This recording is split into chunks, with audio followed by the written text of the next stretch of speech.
क्या आपने भी कभी किसी को उधार का पैसा दिया है? क्या आपका दिया हुआ पैसा वापस नहीं मिल रहा है या वापस मिलने की संभावना नहीं है? तो ऐसे उधार या कर्ज दिए हुए पैसे को वापस कैसे पाएं? आपसे उधार पैसा लिए हुए व्यक्ति को कैसे मजबूर करें कि वो आपका पैसा वापस कर दे? आइए आज के वीडियो में इन्हीं सब बातों पर चर्चा करते हैं। हाय फ्रेंड्स, मैं हूं धीरज पाठक और आप देख रहे हैं मेरा यूट्यूब चैनल लीगल रिव्यूज़। मेरा वीडियो अच्छा लगे तो लाइक और शेयर कर दीजिए। अगर मेरे चैनल पर नए हैं तो सब्सक्राइब करना नहीं भूलिएगा ताकि और भी अच्छे अच्छे वीडियो आप तक पहुंच सके।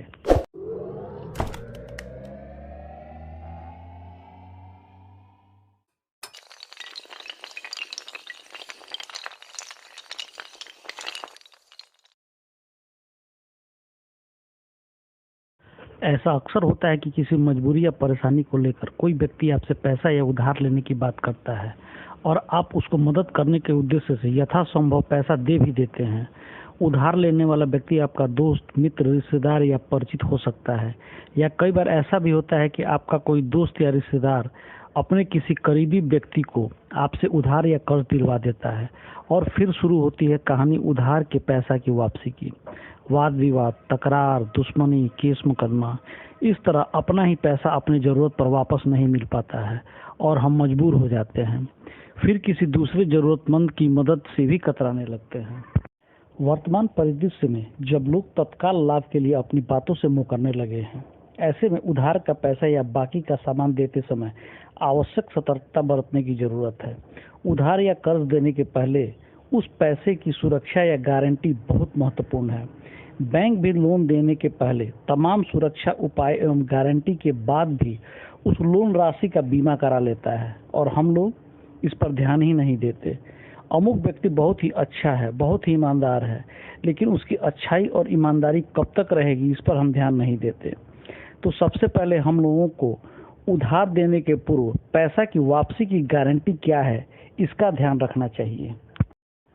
ज़रूरतमंद की मदद करना अच्छी बात है, लेकिन आपका पैसा आपकी ज़रूरत पर आपके पास होना चाहिए। इसके लिए उधार या बाकी का माल देते समय कुछ ज़रूरी प्रक्रिया का पालन कर लें ताकि आपका पैसा डूबे नहीं। सर्वप्रथम उधार लेने वाले व्यक्ति से आप एक पोस्ट डेटेड चेक ले सकते हैं जिस पर उधार की राशि एवं चेक देने वाले व्यक्ति का हस्ताक्षर होना चाहिए। अगर उधार लेने वाला व्यक्ति चेक देने में असमर्थ है तो एक स्टाम्प पेपर जिसकी कीमत 100 रुपये हो सकती है, या फिर एक सादे कागज जिस पर समुचित टिकट लगा हो कि इसे नोटराइज कराया जा सके, उधार का पूरा विवरण, उधार की राशि, वापसी का समय के साथ साथ उधार लेने वाले व्यक्ति का हस्ताक्षर एवं गवाहों का हस्ताक्षर करा लेना चाहिए ताकि भविष्य में अगर किसी भी तरह की समस्या उत्पन्न हो तो पैसा देने का साक्ष्य आपके पास मौजूद रहेगा। अगर आप किसी को उधारी दे चुके हैं और आपने इसके एवज में कोई चेक या गारंटी नहीं लिया या कोई पेपर नहीं बनवाया है, तब क्या हो सकता है? घबराइए नहीं, अब भी आपके पास कई विकल्प मौजूद हैं।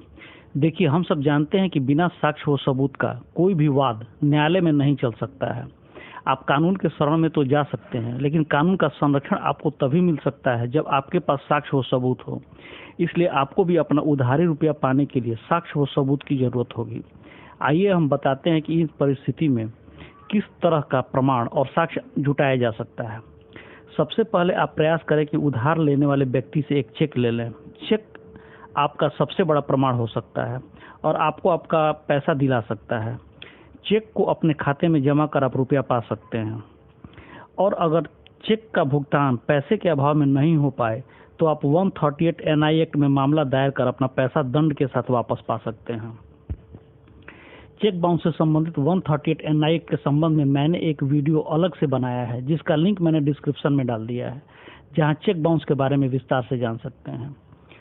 दूसरी बात, अगर उधारी लेने वाला किन्हीं कारणों से चेक नहीं दे सकता, तब ऐसी परिस्थिति में आप 100 रुपये के नॉन जुडिशियल स्टाम्प पेपर या टिकट लगा हुआ एक सादे कागज जिसे नोटराइज कराया जा सके, उधारी का पूरा विवरण लिखकर उधार लेने वाले व्यक्ति एवं उपस्थित गवाहों के हस्ताक्षर करा लें। यह एक बहुत महत्वपूर्ण साक्ष्य होगा जो आपको उधारी वापस दिलाने में मदद करेगा।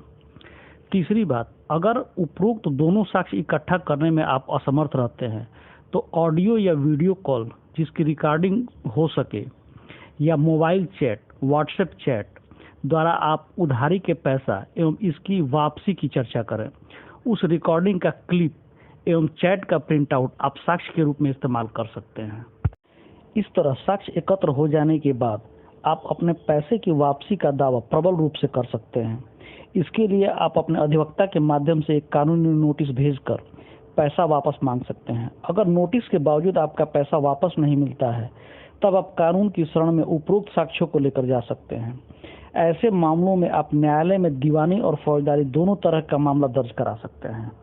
उपरोक्त साक्ष्यों के आधार पर न्यायालय में फौजदारी मुकदमा या थाने पर एफआईआर दर्ज करा सकते हैं। भारतीय दंड संहिता की धारा 406 और 420 के तहत मुकदमा दर्ज कराया जा सकता है।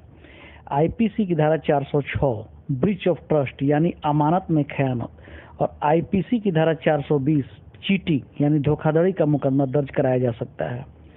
दोष सिद्ध होने पर आईपीसी की धारा 406 के अंतर्गत 3 वर्ष की सजा या आर्थिक दंड या दोनों का प्रावधान है, जबकि आईपीसी की धारा 420 के अंतर्गत 7 साल की सजा और आर्थिक दंड का प्रावधान है। इसके अतिरिक्त सिविल प्रक्रिया संहिता के ऑर्डर 37 के तहत समरी सूट दाखिल कर पैसे का रिकवरी किया जा सकता है। इसे रिकवरी सूट भी कहते हैं। इसके अलावा नुकसान या हर्जाना के लिए अलग से मामला दायर कर क्षतिपूर्ति भी प्राप्त किया जा सकता है। अगर उधारी के पैसे के समय से वापस नहीं मिल पाने के कारण आपको अन्य कई नुकसान होता है, तो उसका दावा भी आप उधारी लेने वाले व्यक्ति से कर सकते हैं।